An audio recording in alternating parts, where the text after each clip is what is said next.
pekan malam Sabtu yang mudah-mudahan jadi wasilah digugurkannya kita punya dosa, diampuninya kita punya kesalahan Allah.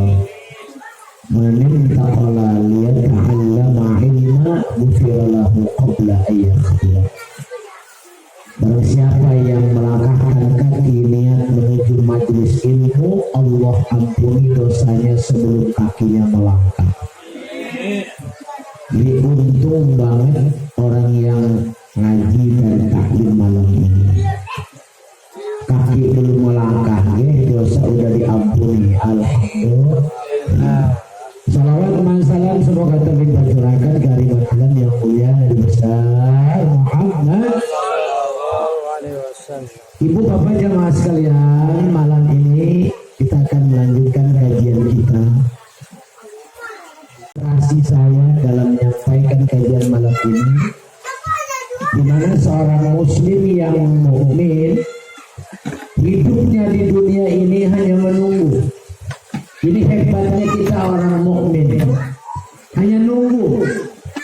Mudah-mudahan dengan menunggunya akhir hayat kita husnul khotimah. Amin ya Allah.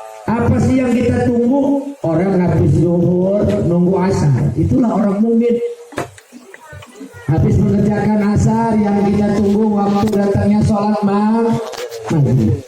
Habis sholat maghrib kita tunggu datangnya waktu sholat isya.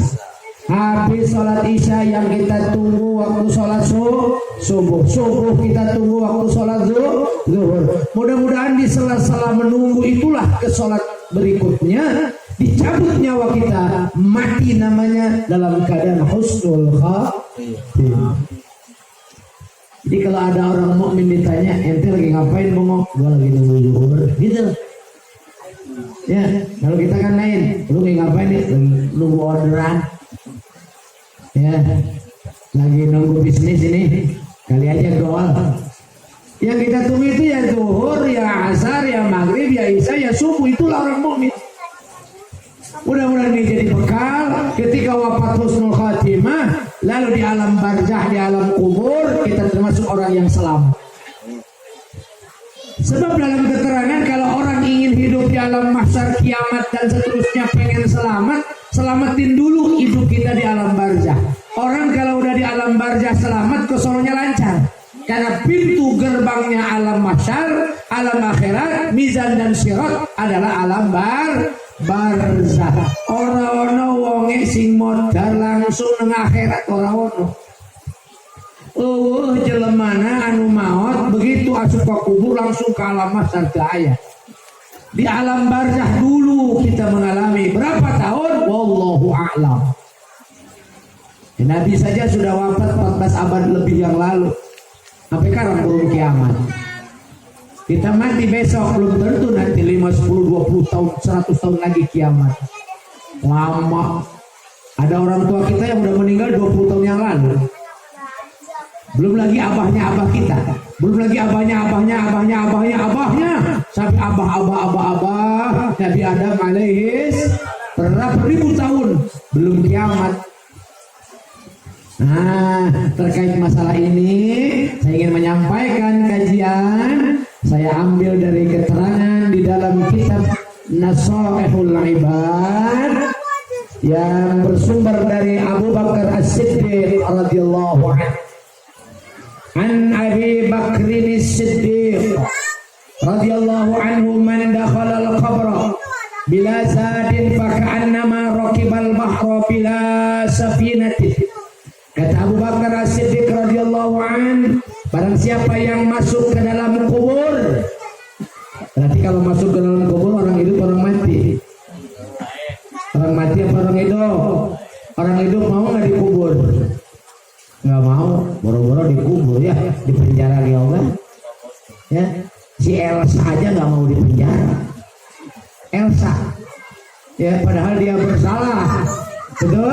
Itu. Kenapa pandangan senyum-senyum? Itu kira-kira. Ya. Apa keterangannya? Siapa orang yang masuk ke dalam kubur? Dijelaskan di sini bila zadin. Bila zadin itu ay al amalu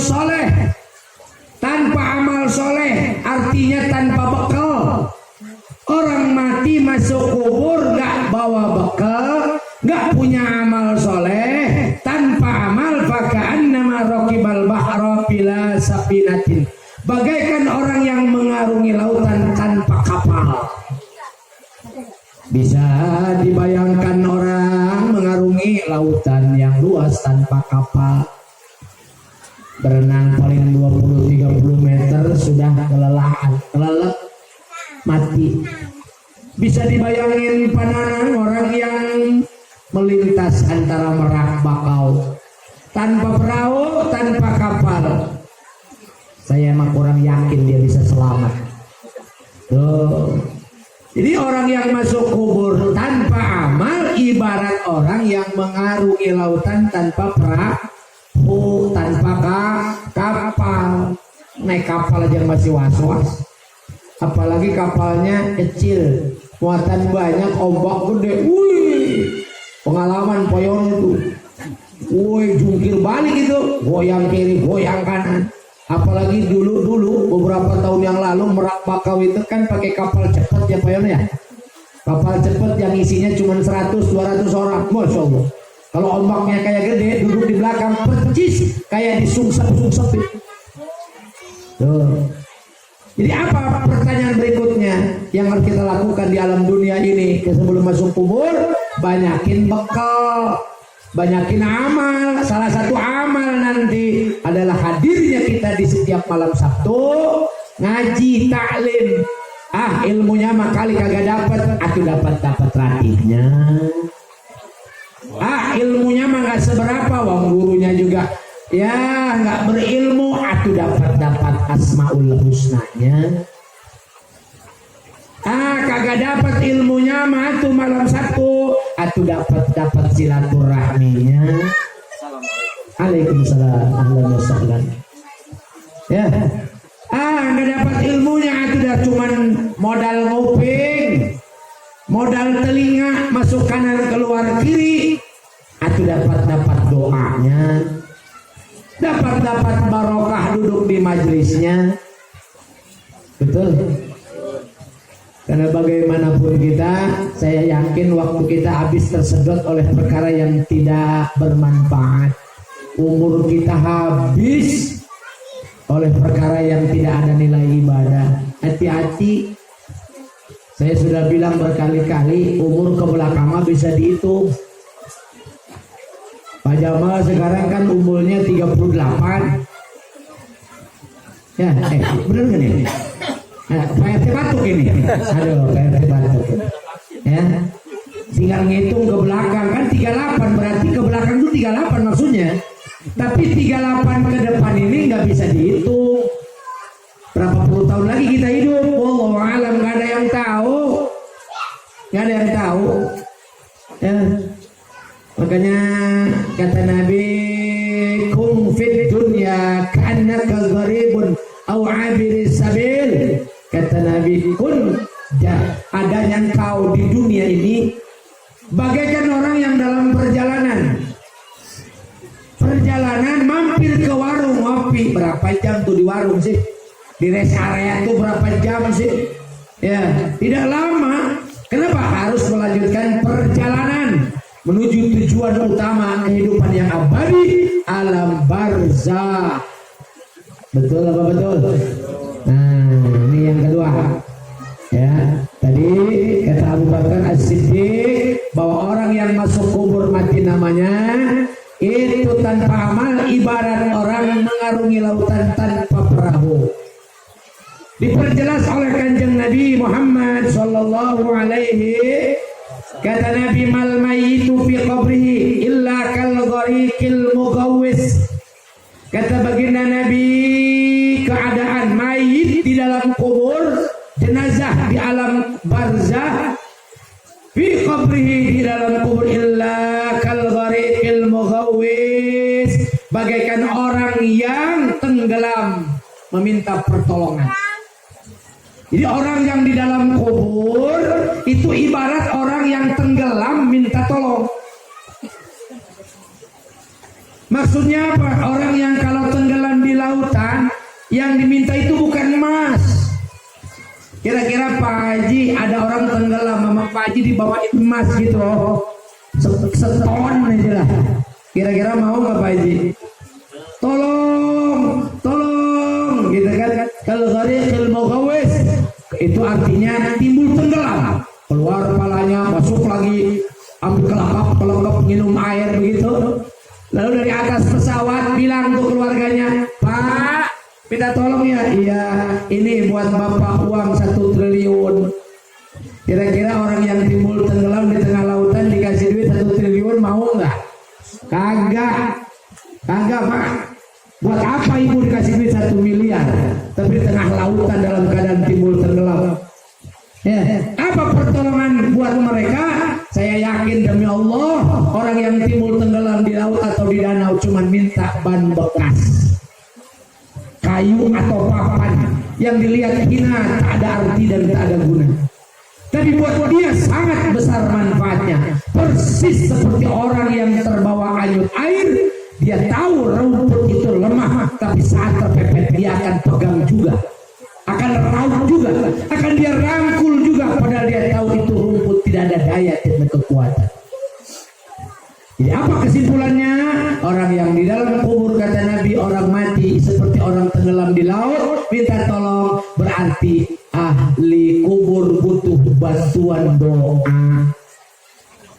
Siapa yang doain? Anak, cucu, mantu, orang tua, ibu atau bapak, butuh mereka. Orang kalau mati dibawain duit ke kuburan gak ada artinya, dibawain makanan yang enak gak ada manfaatnya. Lebih baik makanannya kasih nama fakir, nama miskin, yatim, piatu biar dimakan. Niatkan di hati, ya Allah, pahala sedekah ini mudah-mudahan ganjarannya disampaikan buat orang tua saya. Tuh nyampe kayak begitu tuh.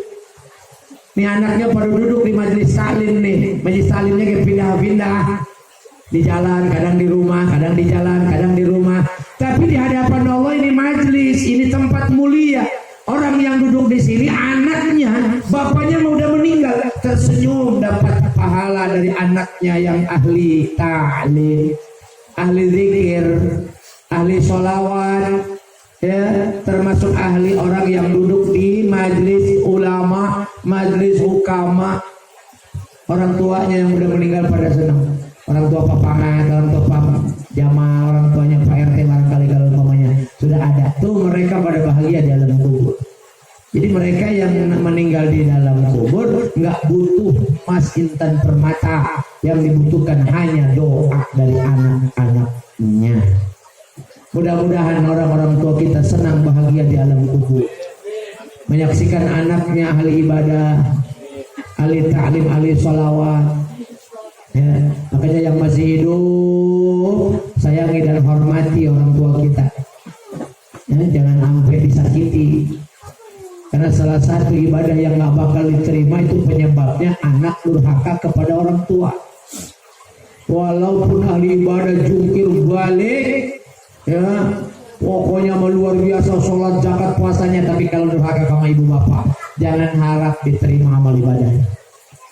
Yang kedua, bini yang durhaka sama suami. Yang ketiga, yang mutusin tali silaturahmi. Nah ini kan majelis ini didirikan untuk mempererat tali silaturahmi.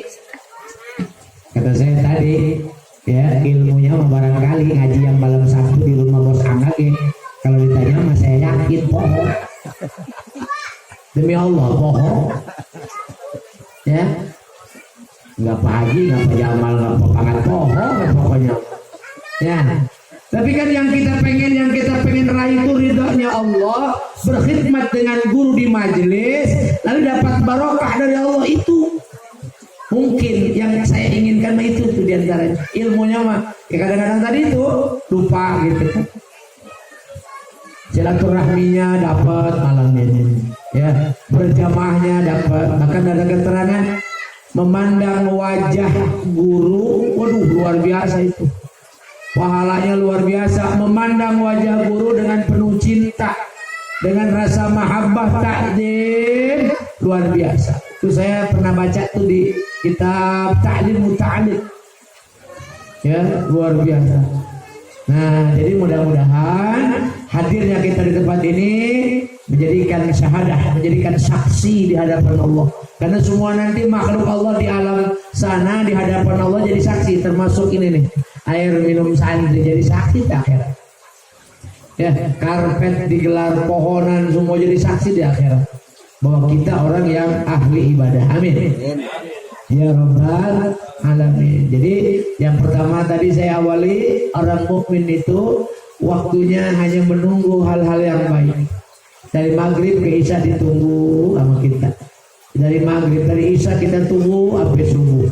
Subuh kita tungguin sampai zuhur. Zuhur ditungguin sampai asar. Begitulah seterusnya. Mudah-mudahan di sela-sela waktu kita nunggu ibadah itulah Allah manggil lewat malaikat Israil, wafatnya kita dalam keadaan husnul khatimah. Saya ada 3 tamu yang pasti datang tanpa diundang. Pertama rezeki datang tanpa diundang. Yang kedua maut. Yang ketiga takdir. Ya, takdir pasti datang walaupun kagak diundang. Rezeki pasti datang walaupun tak diundang, karena Allah menciptakan sejak ajali manusia sudah ditetapkan rezekinya pasti datang. Yang ketiga maut pasti datang. Saya doakan mudah-mudahan termasuk doa buat saya, istri dan keluarga saya, mudah-mudahan rezeki yang datang sebagai tamu adalah rezeki yang barokah. Takdir yang datang buat kita mudah-mudahan takdirnya yang baik-baik saja. Dan yang ketiga maut yang datang mudah-mudahan mautnya kita dalam keadaan husnul khatimah. Wallahu a'lam bishawab. Semoga bermanfaat. Mari kita tutup dengan doa bersama. Doa kita amini. Mudah-mudahan Allah kabul, Allah ijabah bil khusus. Ya. Ini untuk Abah Lumri. Ya. Ini mungkin dari keluarga Pak Paik. Ya. Abah Sam'ani bin Lumri. Kita doakan Abah Hadi bin Sarja, Abah Abdurrahman bin Ahmad Buang, Bapak Mistam wa Karsono bin Hadi. Kemudian kita doakan juga Emak Sarniti binti Ahmad Buang, Emak Adminah binti Jaki, kemudian Emak Kartinah binti Anwar, Bibi Mariati binti Sam'ani, Ibu Catmah, Ibu Asnewi, Ibu Wayi, Ibu Minah, Ibu Umi binti Dirham, Bapak Idi Supriyadi bin Sumarta, Bapak Mistam bin Samsuardi, Bapak Aan Sudiarto bin Idi Supriyadi. Yang terakhir Ibu Rafati, Bapak Maman. Nah itu diantara orang-orang yang sengaja diniatkan beliau untuk didoakan malam ini. Al-Fatihah. A'udzubillahi minasyaitonir rajim. Bismillahirrahmanirrahim. Alhamdulillahirabbil alamin. Arrahmanir rahim. Maliki yaumiddin. Iyyaka na'budu wa iyyaka nasta'in. Ihdinas siratal mustaqim. Siratal ladzina an'amta 'alaihim ghairil maghdubi 'alaihim waladdallin. Amin.